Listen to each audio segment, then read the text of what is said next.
साखियाँ हैं। साहब कहते हैं 2 प्रकार के लोग जगत में हैं, एक तो शिक्षित हैं, दूसरे अशिक्षित हैं।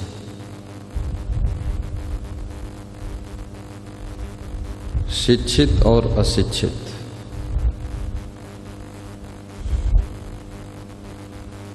पढ़े लिखे और अनपढ़, ये 2 प्रकार के लोग। लेकिन बड़ी मजे की बात श्री विशाल देव कहते हैं, अंग्रेजी जाने भले संस्कृत पर भी। भली प्रकार से अंग्रेजी जानते हैं और संस्कृत में प्रवीण हैं, बड़े कुशल हैं, संस्कृत के विद्वान हैं और अंग्रेजी खूब बोलते भी हैं। भोग पदार्थ ज्ञान तजी, लेकिन भोगों को भोगने के ज्ञान के अलावा और ज्ञान का कीन, शिक्षित हों या अशिक्षित हों, इसके अलावा और कौन सा ज्ञान प्राप्त किया उन्होंने। चाहे अंग्रेजी में बोले चाहे संस्कृत में बोले, चाहे हिंदी में बोले, चाहे देहाती भाषा बोले, चाहे अनपढ़ हों चाहे पढ़े लिखे हों, लेकिन सभी की दौड़ भोग विलास की ही दौड़ है। इसके अलावा ज्ञान क्या किया उन्होंने। तो साहब कहते हैं 100 जानत पशुओं सबे। तो ये भोगना ये तो पशु भी जानते हैं, उनको भी इस बात का ज्ञान है, पशुओं को भी। 100 जानत पशुओं सबे अपढ़ रटे तिन नाम। अनपढ़ स्त्री पुरुष जो हैं वो भी भोग सामग्रियों के नाम रट रहे हैं, वो भी भोग विलास में लगे हुए। तो साहब कहते हैं अक्षर को अभिमानते। तो ये संस्कृत के अक्षर जो पढ़ा है तुमने और इंग्लिश के अक्षर पढ़ा है, इसका अभिमान क्यों करते। फिर काम तो सब वही कर रहे जो अनपढ़ कर रहे, उसी कारोबार में लगे हुए। अक्षर को अभिमानते ही शुभ गुण छोड़ बेखाऊं। बस ये अभिमान है कि मैं अंग्रेजी जानता हूँ, मैं संस्कृत जानता हूँ, मैं विद्वान हूँ। लेकिन आपके विद्वान होने से मतलब क्या निकला। जो नहीं विद्वान है वो भी भोगों को भोग रहे हैं और तुम विद्वान होकर भोगों को भोग रहे हो। तुम भी उसी चिराइंद में फंसे हुए हो। पढ़े लिखे होकर भी दारू पी रहे हो और अनपढ़ भी दारू पी रहे हैं। वो देसी पी रहे, तुम विदेशी पी रहे। तुम पैकिंग वाली पी रहे हो, खुला वाली पी रहे।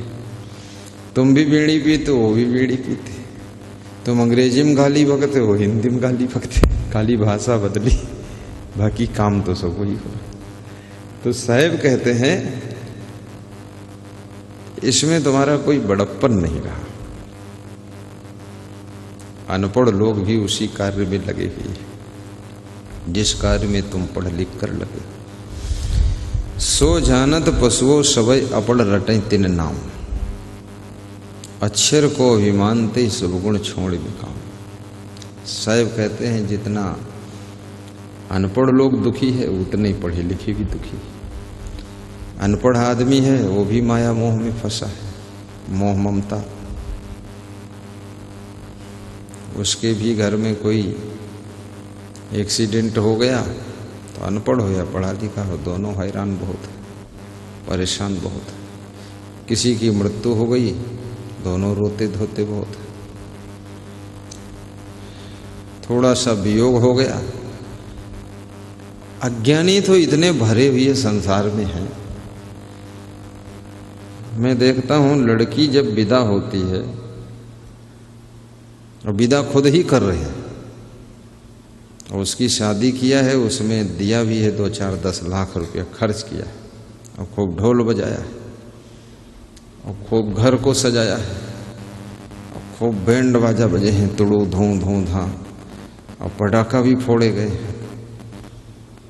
और उसके बाद लड़की को जब विदा करते हैं तो खूब रोते हैं लोग। रुपया दे देकर विदा कर रहे हो और फिर भी रो रहे हो। उस लड़की को समझा दो। और बहुत कम ऐसी लड़कियां हैं जो ससुराल से जब मायके की ओर विदा होती हैं तब रोती हो, बहुत कम रोती। वहां से विदा होते हैं तो सोचते जितना जल्दी ही इसे निकल लो। हमने यहाँ साधुओं को देखा, बहुत कम साधु हैं जो आश्रम से जब घर की ओर जाते हैं तो यहाँ रोते हो, और घर से जब विदा होते हैं आश्रम की ओर तो ऐसा भौं भौं रोते हैं, मायका छूटत है। दैया रे, मैया रे, भैया रे, भैंस रे, गाय रे, बड़ा चिल्लबो मचा है। इसका मतलब गुरु से ज्यादा तुम्हारा लगाव पकड़ जो है वहां है अपने घर घूरा में। और जब ससुराल में तुम्हारा लगाव ही नहीं है, अब सासू भी समझ रही है। सासू भी समझ रही है, नालायक बहू यहां मेरे बेटे पर कब्जा किया, एक दो कमरा लेकर बैठी है, खूब रकौछे बना बना कर खाती है, और यहां से जब जाती है मायके तो बिल्कुल नहीं रोती है। झपट के थैला उठाती है, फट से भागती है, अपने भाई की गाड़ी में बैठ लेते, घूम के देखते नहीं हो। रास्ते में कहा था चलो अच्छा रहा, छुट्टी मिल गई। सासू को चुड़ैल समझते कि चुड़ैल से पिंड छूट कुछ दिन के लिए। अपने मायके पहुंचती है, जब पहुंचती है तो उसकी माँ भी बहुत खुश होती है, भाई भी खुश है, बाप भी खुश है, वो भी खुश है। बहुत लपक के मालूम पड़ता है कोई बहुत बड़ी चीज को प्राप्त कर लिया है। हमने ये भी देखा, स्टेशन पर देखा, एक लड़की क्या बड़ी होगी, दौड़ी जोर से, ट्रेन से उतरी और दौड़ी। प्लेटफार्म पर उसको लेने कुछ लोग आए थे, दौड़कर सब लिपट गए और बहुत खुश और बड़ा हंसी। और बहुत देखने वाले धोखा खा सकते थे कि इसमें तो बड़ा आनंद मिलता है, ये तो बड़े सुखी लोग हैं, बड़े प्रसन्न हैं। और सुख कुछ नहीं, घर में गए तो फिर कलह कलेश प्रारंभ है। देर तक सोती है, झाड़ू लगाती नहीं है, खुदर बुदर करती है, गांव मोहल्ले में घूमे जाते, घर के सब हैरान होए लगे। आपस में माता पिता बतलाते, अरे 2-4 दिन के लिए आई है, कुछ न कहो, चली जाइए, अला बला सब ससुराल जाए, यहाँ छुट्टी मिले, अला बला हम भेज दी। और वह सासू वो बेचारी सोचती थी बहू आई तो शांति मिली, लेकिन वो मायके से अला बला लेकर आई है। हाँ, वहाँ से नालायकी सीख कर आई, पूरे गांव में घूमती थी, तिकड़म बनाती, काम करना नहीं। तो ये सब मोह और मायावी नेचर, ये सब आपका लगाव शादी होने के बाद सास ससुर में लगाव बढ़ना चाहिए। पति और देवरानी जेठानी में लगाव बढ़ना चाहिए, देवर जेठ में प्रेम बनना चाहिए, वहां की फिक्र होना चाहिए। और साधु बनने के बाद गुरु में लगाव बढ़ना चाहिए, गुरु भाई में लगाव बढ़ना चाहिए, और घर का लगाव घटना चाहिए, और आश्रम में लगाव बढ़ना चाहिए, तब सफलता मिलेगी। अब शरीर ससुराल में और मन जो है मायके में। जब टाइम मिलता है मायके फोन लगा रही, अम्मा तुम खाना खाओ कि नहीं खाओ, और तो कुछ अकल नहीं है, खाना बस, खाना पूछत पाखाना पूछते नहीं।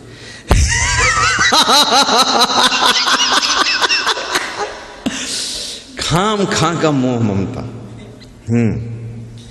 अम्मा भी इतनी बैधी है, काद बिटिया जब खाना खाए तो हमें रो ही आवत है, तो कहे रो ही आवत है, कहा तुम खाओ कि नहीं खाओ। इतना खाई सेतवान लड़की हुआ ससुराल में है, यहाँ से गए रहे तो 40 किलो वजन रहे, वहाँ से लौटी है तो 80 किलो लौटी, गए रहे तो पत्नी बन के और आई है हथनी बन के। अब खाम खा तुम खाना खाते हो तो रोती हो कि खाइस कि नहीं खाइस, आखिर का खवैया, हम आखिर थाली और चूल्हा सब खाए ले, फिर सब खाए चुकी है, खाम खा वाला काम मत कर। अभी अम्मा भी वैसे मूढ़ है, मोह ममता में डूबी हुई, अकल तो है ही नहीं। अम्मा बनने से कोई ज्ञान आता है? अम्मा तो जानवर भी बन जाते हैं, अम्मा और बाप चिड़िया भी बन जाते हैं, इससे कोई बोध होता है? बच्चे पैदा कर देने से कोई महान नहीं होता है। वो तो सब यहाँ आश्रम में कुतिया है, वो 2-3-4 बच्चे पैदा किए उसने, केवल 2 महीने में फाइनल बच्चे दे दिया है। अब उसकी टेंशन में घुमा करती 10-12 दिन से हमको मिली नहीं, तो मैं सोच रहा था कहाँ गई, तो अपना परिवार पाल रही है।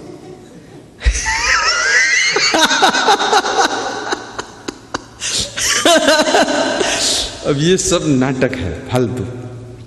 लड़की को ठीक से ज्ञान दीजिए कि ससुराल ही तेरा असली घर है। सासू की गम खाना, सासू से तालमेल बिठाना, ससुर में प्रेम रखना, कोई गलत काम मत करना, जेठ के साथ जेठ जैसा व्यवहार दूरी बनाकर करना, देवर से भी बच के रहना और देवर से भी प्रेम भाव रखना, लड़ाई झगड़ा मत करना, आलस्य मत करना, काम करना, गम खा लेना बेटी और वहीं रहना है, इधर की फिक्र मत करना, उधर मेहनत कर, वहीं रह, शांति से जा, निकल, और रोधो मत, नखरा मत कर, हंसते हंसते जाओ। मैं इन बातों पर तर्क करता हूं कभी कभी। अब इसी तरह कोई साधु बना है तो उसके माँ बाप को भी समझाना चाहिए कि अभी इस बच्चे से अगर मोह करोगे, ये साधु बन गया और 2-4-6 साल 8 साल 10 साल 15 साल बीत गए, इसको इससे मोह करोगे तो ये तुम्हारा बच्चा न घर का रहेगा न घाट का रहेगा, क्योंकि इसके मन में मोह उपजेगा तो आधा मन तो घर में लगा रहेगा और थोड़ा बहुत मन जो है वहाँ गुरु जी के यहाँ लगा रहेगा, तो वहाँ ठीक से कार्य नहीं कर पाएगा और न जिम्मेदारी ठीक से निभा पाएगा, क्योंकि जब मन नहीं लगता है तो ठीक से करे कौन। तो वहाँ भी ये कोई बड़ा संत नहीं बन पाएगा, जिम्मेदार नहीं हो पाएगा, अधिकारी नहीं बन पाएगा। अब रहता वहाँ है और घर की यादों में रहता है और घर में कुछ कर नहीं पा रहा है, क्योंकि अब बाबा जी बना वहाँ बैठा है, खाम खां घर की फिक्र कर रहा है, रोज मोबाइल लगा रहा है। जब देखा थे सब सो ही गए, अपन दरवाजा बंद कर लिए तो अंदर चुप्पे बतलाते, अम्मा तुम ठीक हो और सब ठीक है और गांव के पड़ोसी सब ठीक है और घर में एक बूढ़ी भैंस रहे वह ठीक है कि नहीं। दुनिया मूर्ख तो पक्का ये भी है, साधु बनने का ढोंग रचता है और हम घर की फिक्र में लगा हुआ। जरूरत नहीं है, आवश्यकता नहीं है। घर के लोग भी हंसते हैं, कभी कोई बात भी करते हैं कि साधु बने रहें और रोज रोज फोन आवत है। हमको भी काम करना मुश्किल है, जब कुछ काम शुरू करो बाबा का फोन आएगा, अब बाबा को लेके बैठो कि अपने खेत में यहाँ काम करो या कि कुछ और अपना रोटी बनाना है। और माता पिता तो अज्ञानी है ही हैं, वो बेचारे थोड़े साधु हैं, तो जितने बतला लेते हमारे बतलान करते फ़ोन में है, मोबाइल में। अब जब से मोबाइल आया है तब से तो इतना कंट्रोल बाहर लोग हुए हैं।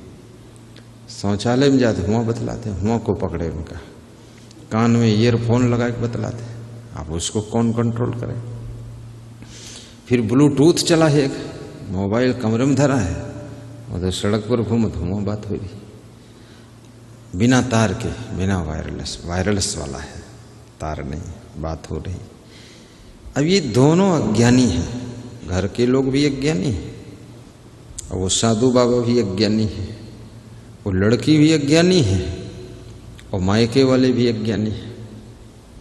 अब ये लड़कियां सफल इसीलिए नहीं हो पाते कि शरीर तो ससुराल में लेकिन मन मायके में लगा हुआ है। और उसकी माँ जो है वो मंत्र फूंका करती है। क्या मंत्र फूंकती है? कहती है ससुराल जाना, वहां अपने सास ससुर की बात ना मानना, फू। तेरा पति कुछ कहे तो बीमार बन लेना, फू। देवर आंख दिखाए तो उसकी आंख फोड़ कर आना, फू। ये पागल माँ बाप इस तरह के सिखा रहे हो उसको। अरे गम खाना सिखाओ। फालतू बात सिखाते हो, पति की भी गम खाकर रहे। गम किसको नहीं खाना पड़ता? हम इतने बड़े संत हैं, कदम कदम पर हम गम खा लेते हैं। गम खाने में सुख है, हम पहले से ही बोल देते हैं, क्षमा कीजिएगा। हम तो देखते रहते तमाशा लोगों को, कोई कितना ही अकड़बाज हो, अभिमानी हो, आप विनम्रता से पहले ही हाथ जोड़ दो, बस इतने में वो खुश हो जाते हो। खुश इसलिए होता है कि हाथ जोड़ दीन और हमें झुक गए और सिलेंडर हो गए, अब जाए दो, कोई बात नहीं। और जो अकड़ दिखाई दिए हो तो उनसे मारपीट करो। फिर कितने ट्रक वाले रेलवे क्रॉसिंग पर ट्रक लगा है और मेरी गाड़ी भी है, सबकी लगी, तो मैं ट्रक के ड्राइवर से बात कर लेता हूँ कि आप कहाँ जा रहे हैं श्रीमान जी? तो बोलता है मैं कलकत्ता जा रहा हूँ। अच्छा, आपकी गाड़ी बहुत अच्छी है और चलाते भी आप अच्छा हैं, बहुत धन्यवाद। क्या नाम है तुम्हारा? बोले मनोज नाम है। हमने कहा मनोज कभी आना मेरे आश्रम भी। हाँ गुरुजी, टाइम नहीं मिलता, इसी में बिजी रहता हूँ। तो हमने कहा बैरियर खुलेगा तो मेरी गाड़ी निकल जाने देना, प्रोग्राम है। हाथ जोड़ दिया, बोला हाँ ठीक, आप निकाल लो। वो खड़ा रखे, उसका खड़ा है तो पीछे सब खड़े, हमको खाली जगह मिल गई, निकल गए। हाथ जोड़ दिया, थोड़ा धन्यवाद दे दिया। अब विनम्रता से वो खुश होगा। अब अकड़ से निकालो तो इतना बड़ा उसका ट्रक है कि तुम्हारी गाड़ी तो चूहिया जैसे रौंद जाएगी, हाथी के पाँव के नीचे। तो अकड़ से काम तो चलेगा नहीं। तो नम्रता सिखाइए अपनी बेटी को कि पति से विनम्रता रखना, सास ससुर से भी विनम्र बन करके रहना, झुककर काम कर लेना। अपने लड़के को भी सिखाइए कि तुम जा रहे हो साधु बनने, वहाँ गुरु जी की एक एक आज्ञा का पालन करना, मनमानी मत करना, ढंग से रहना, पूरा मन लगा के रहना। ऐसा नहीं है जैसे गए वैसे कोरे के कोरे वापस लौटे। चंदूलाल वहाँ कुछ नहीं कर पाए। तो ये जो मोह ममता है, साहेब कहते हैं, इसी तरह से क्रोध है। पढ़ा लिखा आदमी भी क्रोधी है और अनपढ़ आदमी भी क्रोधी है। शिक्षित आदमी क्रोध करता है तो इंग्लिश में कुछ गाली देता है, और अनपढ़ आदमी क्रोध करते है तो अपनी देहाती भाषा में गरियावत है। तो बात तो बराबर है, खाली भाषा बदली है, बाकी अंदर का क्रोध ठंडा हुआ ही नहीं। तो वही विशाल देव कहते हैं ईर्ष्या द्वेष है। पढ़ा लिखा आदमी है वो भी जलन में जल रहा है, अनपढ़ आदमी वह झरसुआपना छोड़ इसने। इसी तरह से लोभ लालच है। पढ़ा लिखा आदमी है तो का ज़्यादा चांस मिला, कोई अधिकारी बन गया, उस विभाग में जो फंड आया, जितना वो चोट्टा चोराई पाई से, खूब चोराई से, वहाँ लालच में फंसा हुआ है। और नहीं अधिकारी बना तो घर में चोट्टाई करते, पड़ोसी की चोट्टाई करते। तो काम तो सब वही हो रहा है, शिक्षित अशिक्षित, पढ़े लिखे अनपढ़। तो साहब कहते हैं ये सब सो जानत पशुओं सब है। पशु भी चोट्टा है, दूसरे खेत में चुराए खा लेते। कुत्ता है, एक कुत्ता दूसरे कुत्ते से रोटी छीन के खा लेते, उसको काट खाता है और रोटी छीन लेता है। तो ये सब छीना झपटी ये तो जानवर भी कर रहे हैं, क्रोध भी जानवर कर रहे हैं, लोभ लालच भी कर रहे हैं। तो साहब कहते हैं फिर पढ़े लिखे होने से मतलब क्या निकला और मनुष्य होने से मतलब क्या निकला? जब जानवरों जैसी ही जिंदगी जी रहे हो, उसी तरह से एक कुत्ता दूसरे कुत्ते को देखेगा इतना जोर से रपटाएगा, न पहचान है न पता है ये कहाँ से आ रहा कहाँ जा रहा है। भाई कहीं जा रहा होगा, खाली निकला है, अब इतने जोर उसको रपटाया है, मोहल्ले भर के कुत्ते भारी स्पीड से, और लगते हैं बहुत बड़ा काम कोई कर दिया है। अब वो कुत्ता बेचारा सीधे जा रहा था अगले गांव में, उसको इतना जोर रपटाया है 10 किलोमीटर दूसरी तरफ भागना पड़ा, और बाईपास से फिर वापस लौटा तो दिन भर लग गया उसको।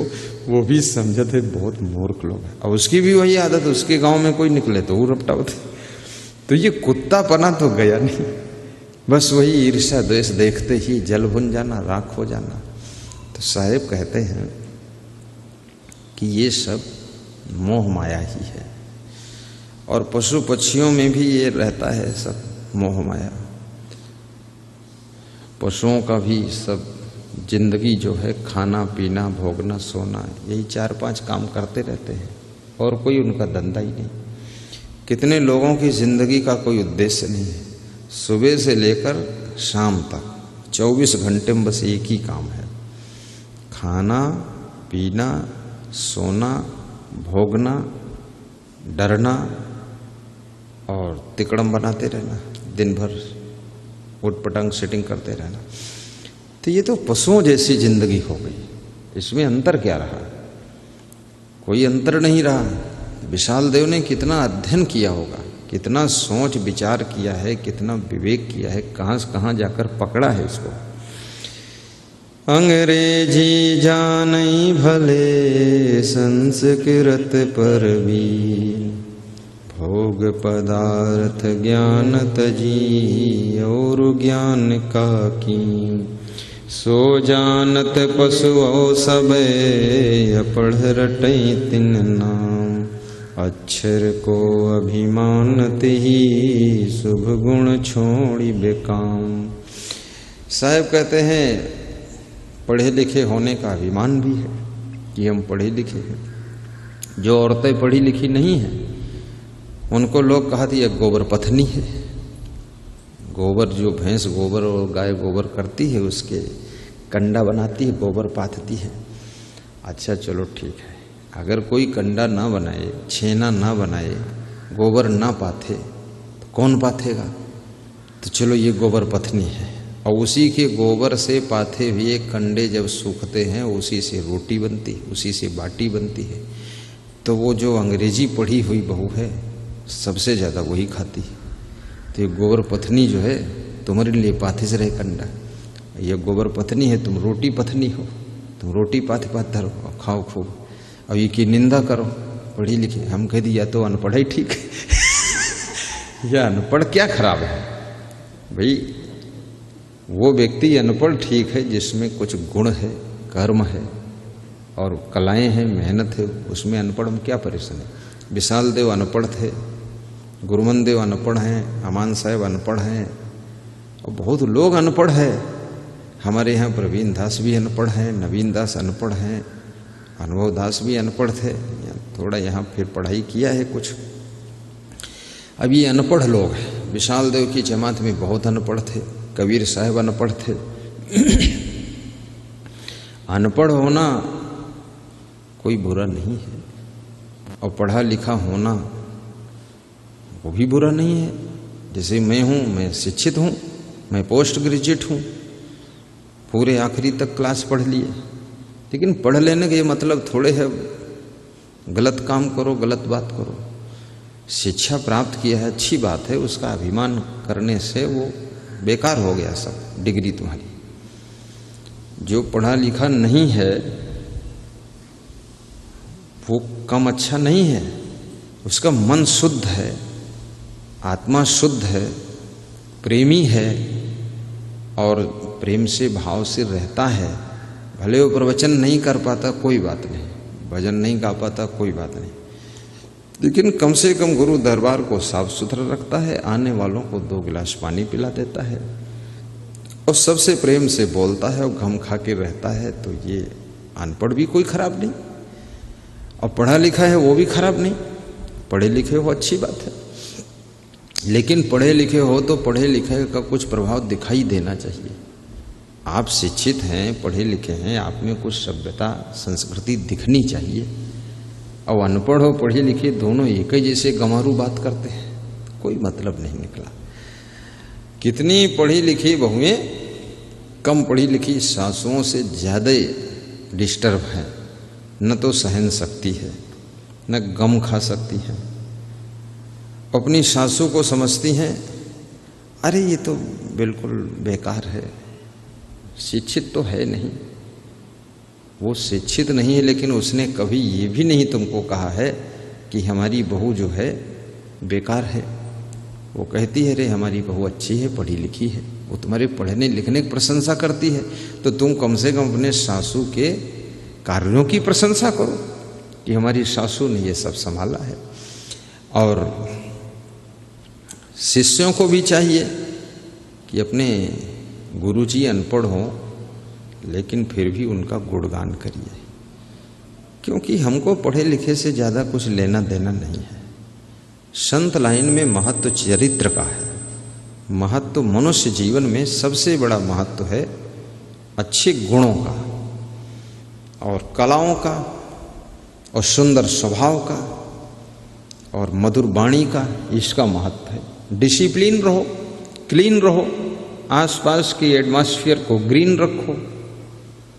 तो एक फूल का पौधा नहीं लगाना चाहते, जो पेड़ लगा है उसकी डाल रोज काट रहे हैं। पूर्वज लगा गए थे दादा लोग, जब तक उसको जड़ से काट के खत्म नहीं कर दिया, उनसे पूछो कि एक पेड़ लगाओ भी तो, करे तो मैं लगा दूंगा, चुटकी बजाती है, इसमें कोई ना जाने कब इनकी चुटकी बजेगी। 2 महीना हो गए, 6 महीना हो गए, 6 साल हो गए, 10 साल हो गए, चुटकी बज नहीं रही। पेड़ तो चुटकी बजाते हुए काट डाला, लेकिन लगाने के लिए चुटकी नहीं बजाए रहे। बजा दो चुटकी भाई, लगा दो। जगह खाली पड़ी, जगह भी बताती गई यहाँ लगाना है। अब फिक्र क्यों नहीं लगाते? लगाओ, तैयार करो। एक छोटे बच्चे से अधिक मेहनत नए पौधे को तैयार करने में पड़ती है, क्योंकि बच्चा तो रो भी सकता, तो आप जा सकते हो उसके पास, देख सकते हो क्या प्रॉब्लम। ये पौधा रोएगा भी नहीं, ये बिल्कुल सूख जाई, बर्बाद हो जाई, लेकिन रोई ना। तो इसको तो आपको खुद ख्याल करना पड़ेगा कि पानी कितना देना है। अब ज्यादा गड्ढा बना दोगे, बरसात में पानी मतालोस भरी की जड़े सड़ जाइए। अब ऊंच टिल्ला बना दे 4-10 दिन न बरसी तो कि सूखे में जड़े सूख जाइए। अब तुम्हारे पास बुद्धि विवेक होना चाहिए, इसका कैसे हम बनाएं, तो कुछ ज्ञान है ही नहीं। जड़ सहित पिंडी सहित खोद कर पेड़ नहीं लगाओगे, वो पेड़ चलेगा ही नहीं, मर जाएगा।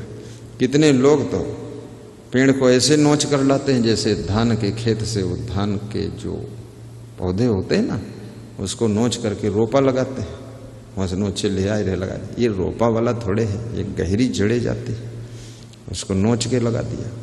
लगाइन खूब, गड्ढा खूब खोदिन, गोबर खूब करें, खुद हो गोबर बन गए, पसीना खूब आया, लोग देखें कहीं बड़ा मेहनती, और 4 दिन बाद वो पेड़ सूख गया, क्योंकि उसकी जड़ें सब नोच के लाए रहे। तो ये सब ज्ञान क्यों नहीं है? ये ज्ञान क्यों नहीं? कब आएगा ज्ञान आपको? तो विशाल देव बहुत बड़ी बात कहते हैं आप शिक्षित हैं तो अच्छी बात है, और किसी कारणवश आप शिक्षित नहीं हो पाए, चलो कोई बात नहीं, लेकिन आप जो दैनिक कार्य हैं आपके घर के, उनको सही ढंग से कीजिए, बिल्कुल शांति मिलेगी आपको। और प्रेम से रहना सीखो, आपस में मिलजुल कर रहो, इसमें कोई शिक्षा अशिक्षा की बात ही नहीं है।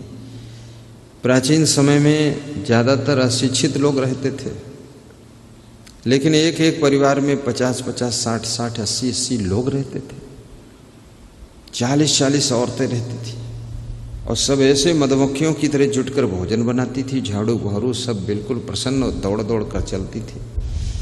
अब जब से शिक्षित हुई है तब से 4 लोगों की फैमिली निभ जाए तो वही बहुत है। जो देखो वो सब बतकट्टा है, सब बात काट रहे हैं, सब तर्क वितर्क कर रहे हैं, कुतर्क कर रहे हैं, लड़ झगड़ रहे हैं, और सब अंधाधुंध मचा रखी है।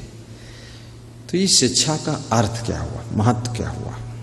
आप जब 4 लोग एक साथ नहीं रह सकते हो, 10-20 लोग एक साथ नहीं रह सकते हो, सहन शक्ति नहीं, गम खाने की क्षमता नहीं है, तो आखिर आपके शिक्षा से फायदा क्या निकला, ये बताओ हमें।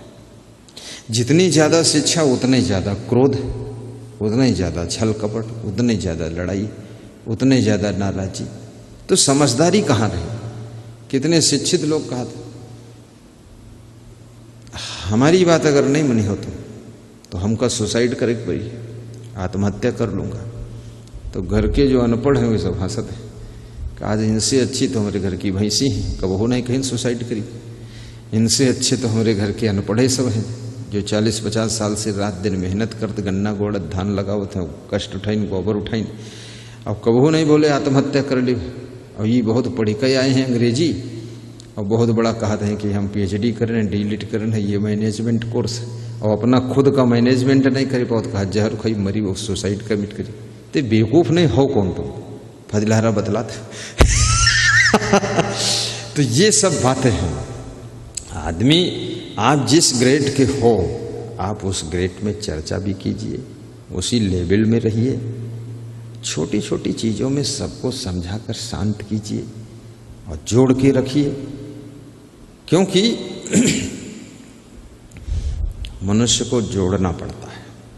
पशु पक्षी तो आराम से जुड़ जाते हैं, वे अपने आप जुड़ जाते हैं, उनमें सब में एक सलाह तुरंत हो जाती है। पशु पक्षियों में मधुमक्खियाँ हैं, अगर जा रही हैं और बीच में आप पड़ गए तो सब जुट के आपको पहले काटेंगी। वो कोई अनाउंस थोड़े करती है कि आगे जो निकल गई मधुमक्खियाँ रुक जाएं, इस आदमी को काटना है, इसने 2 मधुमक्खियों को छेड़ा है, लौटिए इस पर आक्रमण। कोई प्रवचन नहीं, कोई अनाउंस नहीं, कोई संदेश नहीं। वो सब जुट के काटब शुरू कर दें। जौन जहाँ रहे वो इशारे समझ गए कि पीछे कुछ मामला है, तो फट से वापस लौटी आक्रमण में शामिल हुई। अब आदमी ऐसा ही का चिल्लाए के बर्थ है कि अरे भैया सब लोग आ जाओ लाठी लेके, देखो हम कमा रहे थे। तो कोई तो मसवावत वही भी नहीं करेंगे, मार कुट बराबर करते। तो ये तो इनमें कोई एकता संगठन है ही नहीं। तो पशुओं से भी सीखो, पक्षियों से भी सीखो, कीड़े मकोड़ों से भी सीखो। और शिक्षा प्राप्त करना अच्छी बात है, शिक्षा प्राप्त करना चाहिए। लेकिन यदि आप में सद्गुण नहीं है आप सुखी नहीं रहोगे। इसलिए गुणवान बनो, और जितने ज़्यादा गुणवान आप होंगे आपको सुख मिलेगा। आप कहीं चले जाइए, आप अगर वहाँ झाड़ू बुहारू लगाते हैं, सामान की फिक्र रखते हैं, व्यवस्था में हाथ बटाते हैं और गम खाकर रह लेते हैं और खुश रहते हैं, इतनी चीज़ से तुम चाहे जिसके यहाँ 2-4 साल गुजार सकते हैं। और कोई तुमको छोड़ना नहीं चाहेगा, कोई नहीं चाहेगा इनको हम छोड़ दें। सब यही चाहेंगे कि थोड़ा और रहते 2-4 साल तो अच्छा रहता, बड़ी इनसे मदद मिल गई। रिश्तेदारों में यही होता है। आपके यहाँ लड़की का विवाह है, आप उन औरतों को एडवांस बुलाते हैं जो कार्यों में थोड़ा हेल्प करती, मदद करती, कि उनको बुला लो, मौसी को बुला लो, बड़ी वाली मौसी ठीक है, वो यहीं हैं तो सब काम धाम संवरवा दे हैं, गेहूँ भी धुलवा दे हैं और चौरों कुटवा दे हैं और पछोरी दे हैं। और छोटी वाली मौसी को न बुलाए, वो मौसी बनाम भैंसी है, वो यहीं हैं ढोल दना पर ही रहे, का फायदा उनका, काम कुछ न करी हैं ध्याला भर, और बतलाई हैं तो टाइम दूसरे को खराब करी है। और पड़ोसिन की हैं बतलाई जी हैं, उनका रहे थे, बड़ी वाली मौसी ठीक है, उनका काम सही रहा था। अब यहाँ भी चुनाव हो रहा है, अब उनको 10 दिन पहले बुलवाएंगे, सम्मान के साथ गाड़ी लेकर उनको लेने गए कि मौसी तुमका अम्मा बुलाई नहीं और चलो तुम्हारे बिना हुआ न बनी। अब जब वहाँ गई छोटी मौसी को पता चला कि हमारी बड़ी बहन के हैं वहाँ बुलावा गवा, हमका नहीं बुलावा गवा। तो बहन देखा कोई आई बुलावे तो हम हो जाइए। अब ये मौसी हो कि भैंसी हो, तुमका को बुलावे हम, अब कहे बुलावे उल्ट के तुम्हारी जूठी थाली मान जाए और तुम्हारा लहंगा अलग से कोई धोवे उतारे, बवाल सब बनाए बनाए धरो।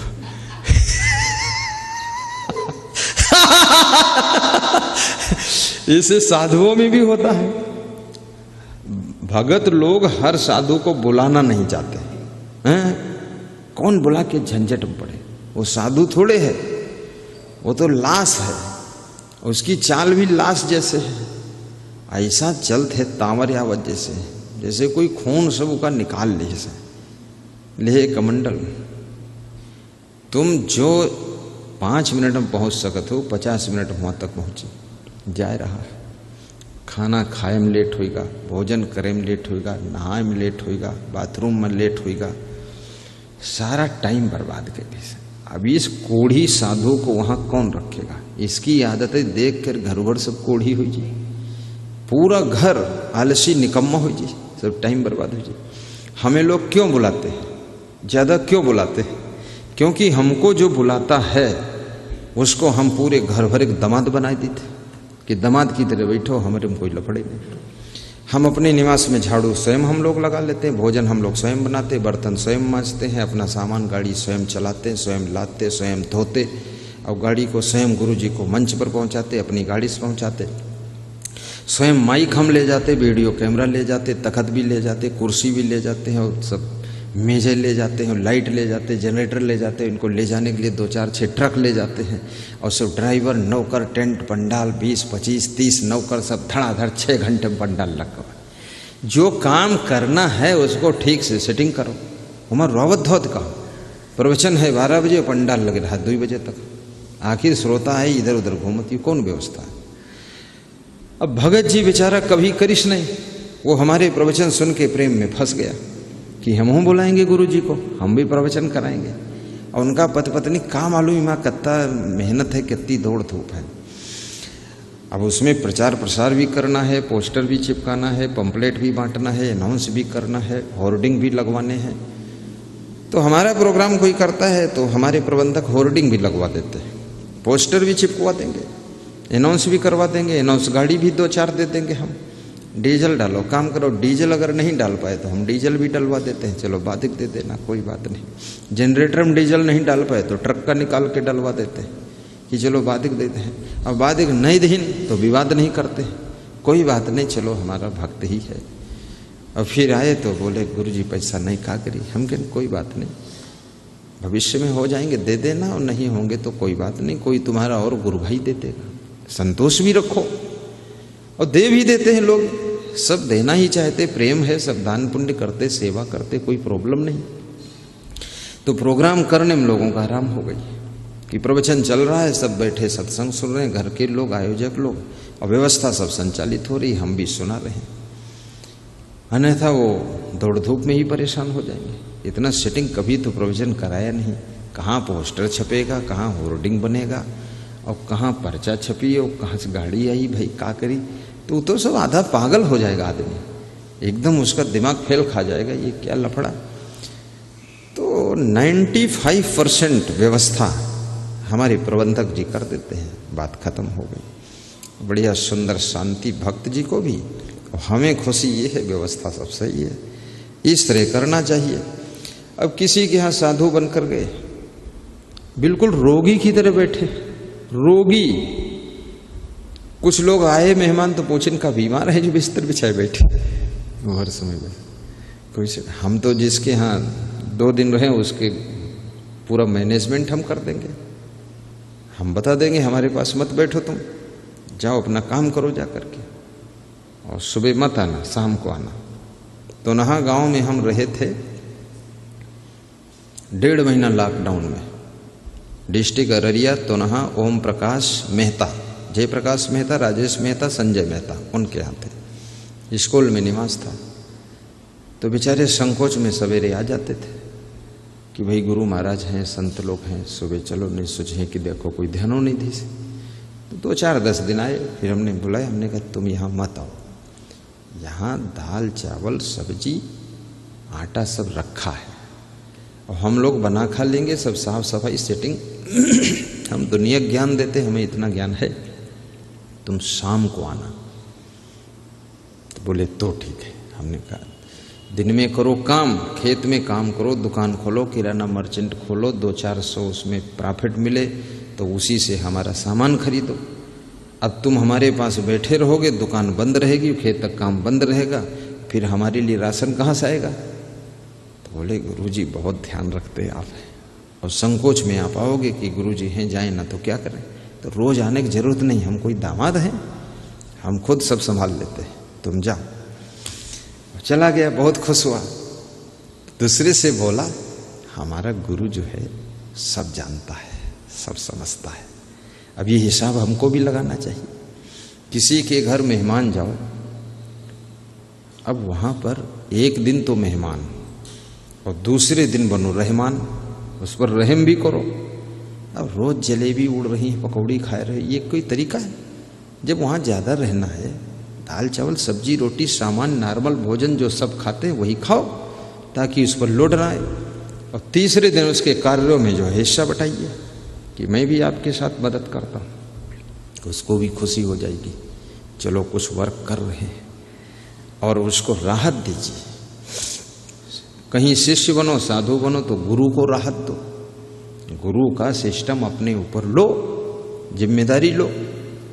बहू बन करके ससुराल जाओ, 3 दिन के अंदर वहां का सिस्टम संभालो, सबको तमाशा दिखा दो, जादूगिरी करो, वहां जादूगरनी बनो, सब पर मंत्र चला दो, फटाफट सेटिंग सब करो, काम करो, सब एडजस्टमेंट हो गया, सबकी ड्यूटी सेटिंग कर दो और सबको खुश रखो, सबका हालचाल पूछ लो।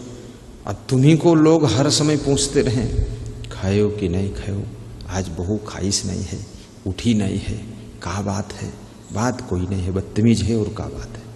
कहीं नहीं उठत है, अपने आप उठत नहीं है। अब यह करी का जब उठत ही नहीं सोई के तो अपने आप उठो, सांस को भी पछाड़ दो। हाँ, एकदम अलर्ट रहना चाहिए। अब ये शरीर को आदी भी मत बनो, इतना सब आदी बना करके पड़े रहना, सड़े रहना, एक ही जगह पर ढेर रहना, मट्टी का धौंधा बनना, इससे कोई कीमत नहीं रह जाएगी आपकी, बिल्कुल।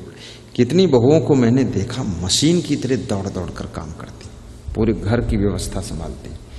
और आपकी बहू अगर परिश्रमी है और सेटिंग करती है तो सास ससुर को खुश भी होना चाहिए, धन्यवाद भी देना चाहिए कि ऐसी बहू मिली है, बड़ा सुख मिला, शांति मिली। वो भी कर रही है, तुम भी जुट के करो, साथ में सहयोग करो, बिजनेस भी करो, अच्छा करो, और भाषाएं भी सीखो। भाषा सीखना कोई खराब नहीं है। आप कन्नड़ बोलना भी सीखो, तेलुगु सीखो, गुजराती सीखो, मराठी सीखो, मध्य प्रदेश की मालवा भाषा सीखो, और यहाँ की ब्रज भाषा है, अवधी भाषा है, इस उत्तर प्रदेश में कई भाषाएं चलती हैं। बोलो, जो बोलना है तुमको, हिंदी में बोलो, इंग्लिश में बोलो, और जो ज्ञान है आपको उसको प्रकट भी करो। आपको अंग्रेजी बोलना आता है, अब किसी ने कह दिया कि आइए जरा माइक में 2 मिनट आप बोलिए, बस हाथ जोड़ दिया, नहीं नहीं सब ठीक है। क्या सब ठीक है? अरे बोल दीजिए ना, उस पर जाइए।